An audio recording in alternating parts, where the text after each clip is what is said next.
그래서 잠시 빌려온 것이므로 새내어왔다고 표현이 된 것입니다.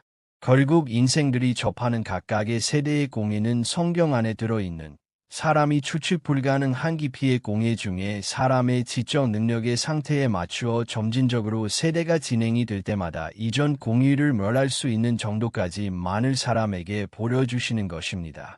그 새로 보여주시는 이전보다 월등한 공의의 논리가 이전 논리를 패하고 다음 공의의 세대를 세우는 것입니다. 따라서 다시 세우는 공의를 관장하는 자들이 이 점을 명심하여 패함을 당하는 시기를 스스로 앞당기는 우를 범하지 말아야 합니다. 그 시기는 순전히 사람이 스스로 정하는 것입니다. 영생도 얻고 세상에서도 잘 살아보겠다는 도마음을 품지 말고 자기를 부인하는 길로 가서 온전한 거룩함에 나아가는 가르침을 따라가서 땅에서 하늘의 나를 사는 하나님의 안식을 마음에 찾아 하나님같이 세상의 주인이 되어 세상을 내려다보며 사는 것이 영이 사는 것입니다. 그것이 곧 살아서 가는 천국입니다. 그런 상태에 있는 사람에게 육신은 살아있든지 죽든지 관계없습니다. 육신이 살아 움직이면 그때가 깨어있는 때이며 육신이 죽으면 그때는 잠을 자는 것일 뿐입니다. 그래서 예수님께서는 영은 살았으되 육신이 죽은 자에게 아니라 잔다 라고 말씀을 하신 것입니다. 오늘날 만일 누가 이사야처럼 새로 세우시는 성령의 법을 보고 나는 영이 죽어있는 죄인이었구나 라고 스스로 자인한다면 예수님은 그에게 아니라 잔다 하시면서 나사로야 나오너라 혹은 일어나 내 병상을 들고 나가라 라고 말씀을 해주실 것입니다. 오늘 이 세대가 피함을 받을 세대임을 자각하는 모든 병자에게 다시 세우시는 예수님이 완성하신 성령의 법이 약이 되는 것이지 스스로 구원받았다고 자인하고 안일하게 사는 자는 결코 다시 살 수도 고침을 받을 수도 없습니다. 잠언의 말씀은 그리스도께서 오시기도 전부터 있었습니다. 그러나 오늘을 사는 이 세대의 모든 자 중에 잠언의 말씀이 성령의 법이라는 것을 알고 있었던 사람은 아무도 없습니다. 이것은 새 것입니다. 모세의 때에 그리스도의 말씀이 새 것이었던 것처럼 이 세대에게 잠언의 말씀이 또한 그렇습니다. 예수님께서 완성하신 공의의 법이 바로 성령의 법임을 바울은 말하고 있습니다. 그러나 당신의 마음을 들여다 보십시오. 당신의 마음에 성령의 법이 있습니까? 율법이 없으면 성전이 아닙니다. 법이란 기준이며 치리를 받아야 하는 명시된 문장으로 있는 것이 법으로서의 효력이 있는 것입니다. 당신의 마음에 있는 어떤 성경 지식이 성령의 법에 명시된 말씀이라고 말할 수 있습니까? 이 세대의 누구도 이것이 성령의 법령이다 라고 말할 수 없습니다.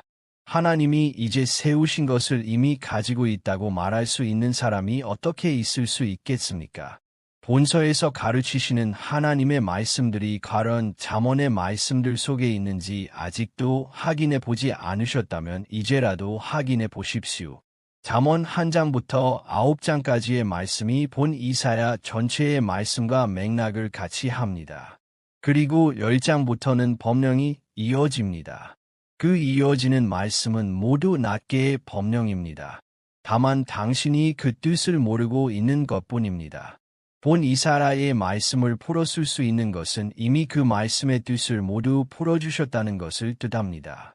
이제 곧 때가 되면 그 말씀들을 만나시게 될 것입니다.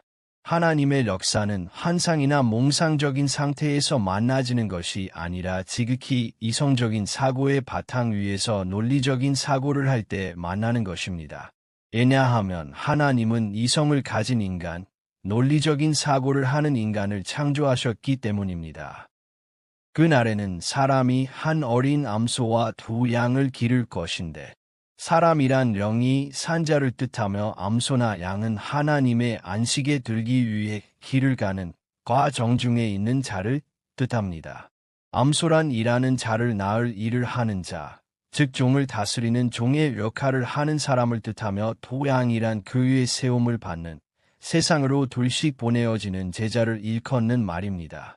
그네는 저지 많음으로 매일 먹는 양식 위의 기름, 즉 거룩함에 나아가게 하는 성령의 법, 버터를 먹을 것이다. 이전공의 하에서 하나님이 남겨두신 자, 스스로 남겨진 자로 있기를 바라는 자는 그 버터와 꿀을 먹게 될 것이다. 그날에는 그리스도의 범위에서 완전함을 나타내는 주의 은 1000개, 그리스도 말씀의 바탕 위에 있던 이전공에 같이 되는 포도나무, 열매를 낸다 하던 자, 있던 곳마다 진료와 형극이 날 것이다. 은 1000개의 가치가 있던 포도나무랑 아가서에서 솔로몬 너는 1000을 얻고 라는 말과 연결되어 솔로몬이 쓴 예수님이 완전하게 하신 성령의 법인 잠언과 전도서가 온통 세상의 윤리를 말하는 것으로 동갑을 하게 되어 있는 것을 당신의 눈으로 확인하게 될 것이라는 말입니다. 성령의 법을 마음으로 받는 자만이 이전 공유를 말하던 포도나무를 자칭하던 자들의 말이 곧 진료이고 형극인 것을 보는 눈을 갖게 됩니다. 온 땅에 진료와 형극이 있으므로 남겨두신 자들이 살과 har을 가지고 그리로 갈 것이며 전에는 보습으로 갈던 산에도 진료와 형극이 창궐해 있는 것이 드러남으로 두려워서 사람들이 그리로 가지 못할 것이며 이제 그 땅은 성령의 법을 마음으로 받은 소들이 풀을 뜯으며 양들이 밟는 곳이 될 것이다. 그 다음 종이라고 표현이 되었느냐고 하셨는데 예수님께서는 하나님의 일꾼으로 오신 것이기 때문입니다. 다음이 그 증거입니다. 히브리서 3장. 그러므로 함께 하늘의 부르심을 입은 거룩한 형제들아 우리의 믿는 도리의 사도시녀 대제사장이신 예수를 깊이 생각하라. 저가 자기를 세우신 이에게 충성하시기를 모세가 하나님의 온 집에서 한 것과 같으니 저는 모세보다 더욱 영광을 받을 만한 것이 마치 집 지은 자가 그 집보다 더욱 존귀함 같으니라. 집마다 지은 이가 있으니 만물을 지으신 이는 하나님이시라. 또한 모세는 장래에 말할 것을 증거하기 위하여 하나님의 온 집에서 사환으로 충성하였고 그리스도는 그의 집 맡은 아들로 충성하였으니 우리가 소망의 담대함과 자랑을 끝까지 견고히 잡으면 그의 집이라. 그러므로 성령이 이르신 바와 같이 오늘날 너희가 그의 음성을 듣거든 노하심을 격동하러 광야에서 시험하던 때와 같이 너희 마음을 감격해 하지 말라. 사도들이 믿는 도리는 그리스도께서 주신 것이지만 그리스도의 작품은 아닙니다. 그리스도는 그의 집 곧 하나님의 집에서 아들로 충성을 한 것이고 또한 충성을 했다는 것은 그의 집 곧 하나님의 공의의 섭리로 지어진 하나님이 이미 지으신 집의 공의를 실현하시고 그 집이 완성되게 하신 것을 말하는 것입니다. 그리스도께서 사도라는 것은 하나님의 것을 대신 전하셨다는 의미입니다. 그러면 그리스도께서 전하신 것은 그리스도 이전에 이미 있었다는 것입니다. 그리스도는 복음서에서 사도로서 이미 있는 그 내용을 전하신 것입니다. 그것이 바로 성령의 법인 것입니다. 그의 집, 하나님의 집은 그리스도 이전에 이미 있었습니다. 그 집은 솔로몬의 손을 통하여 지었습니다. 사도행전, 다윗이 하나님 앞에서 은혜를 받아 야곱의 집을 위하여 하나님의 처소를 준비케 하러 달라 하더니 솔로몬이 그를 위하여 집을 지었느니라. 솔로몬은 하나님의 처소를 준비한 것입니다. 그리고 이미 이렇게 지었습니다. 그런데 다음에 이어지는 말씀을 보면 솔로몬이 지은 하나님의 처소란 유형의 처소를 말하는 것이 아니라는 것을 알 수 있습니다.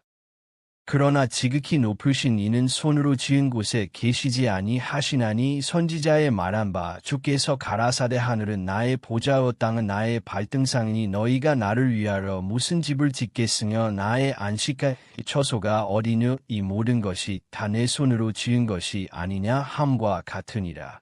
삽사인 어찌 사람의 손으로 지은 것이 하나님의 안식처가 될 수 있겠느냐고 말하고 있습니다.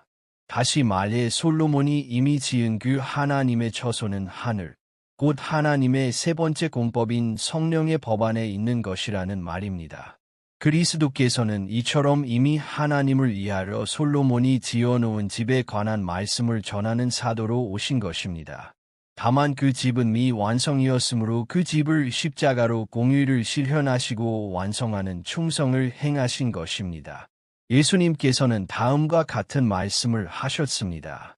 심판때에 남방 멸왕이 일어나 이 세대 사람을 정죄하리니 이는 그가 솔로몬의 지혜로운 말을 들으려고 땅끝에서 아스미온이와 솔로몬보다 더 큰 이가 여기 있으며 여기에서 남방 멸왕이란 역사 속의 시바의 멸왕을 말하는 것이 아닙니다. 지혜를 뜻하는 남방이라는 말과 그리스도와 더불어 왕된 성도로서 나음을 행해야 하는 전도자, 곧 당신을 말하는 것입니다. 성령의 법을 손에 든 당신이 남방의 왕이 되는 것이고 땅끝에서 왔다는 말에서 땅끝이란 지붕이 곧 세상의 끝, 인생의 헛됨을 깨닫고 세상의 끝에 혹은 마음으로 세상을 떠난 상태에서 하나님의 도움만을 기다리는 자라는 뜻입니다. 구원의 길이 실제로 현재는 사라져 있는 상태입니다. 현재 신학 안에는 구원의 길이 없습니다. 그래서 당신이 잠언이 성령의 법이라는 말을 처음 듣는 것입니다. 그리고 당신이 지금 솔로몬의 말을 들으려고 와서 듣고 있는 중입니다. 그런데 그 솔로몬보다 더 큰 이라고 예수님이 자신을 말합니다. 무슨 말입니까? 솔로몬이 지은 집의 주인이라는 말입니다. 아울러 다음과 같은 말씀도 하셨습니다. 누가복음 백합화를 생각하러 보아라. 실도 만들지 않고 짜지도 아니하느니라. 그러나 내가 너희에게 말하노니 솔로몬의 모든 영광으로도 입은 것이 이 꽃 하나만 갖지 못하였느니라.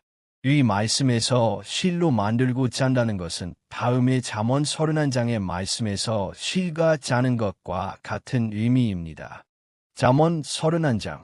그는 양털과 삼을 구하러 부지런히 손으로 일하며 자기의 무락하는 것이 이로운 줄을 깨닫고 밤에 등불을 끄지 아니하고 손으로 소뭉치를 들고 손가락으로 가락을 잡으며 그는 강곤한 자에게 손을 펴며 궁핍한 자를 위하여 손을 내밀며 그 집 사람들은 다 홍색 옷을 입었으므로 눈이 와도 그는 집 사람을 위하여 두려워하지 아니하며 그는 자기를 위하여 아름다운 방석을 지으며 세마포와 자색 옷을 입으며 그는 배로 옷을 지어 팔며 띠를 만들어 상고에게 맡기며 백합은 성전의 모양에서 해변에 놓이는 장식꽃입니다.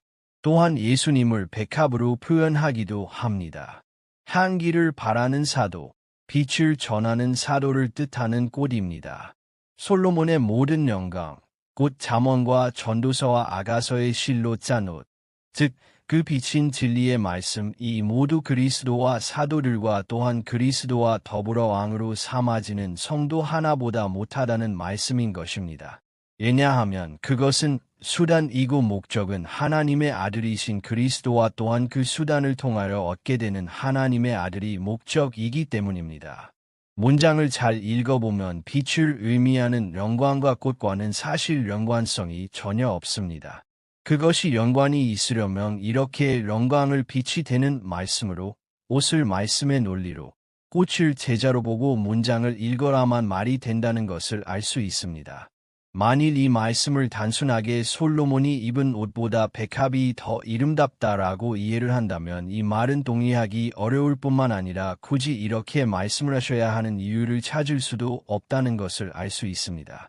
누가복음 12장 을 읽으시고 지금 이렇게 이 말씀의 뜻을 풀어서 연결해야 맥락이 맞는다는 것을 확인하시기 바랍니다. 예수님은 하나님의 집에 대한 아들로서 충성을 하기 위하여 사도로 오신 것이라는 사실을 잊지 말고 예수님의 말씀을 따라 예수님이 가신 길로 가야 할 것입니다. 우리는 그 전하신 내용인 그의 집, 하나님의 처소, 하나님의 보좌가 있는 성령의 법이라는 그리스도께서 완성하시고 또 전하신 마음의 법을 따라 가야 하는 것입니다.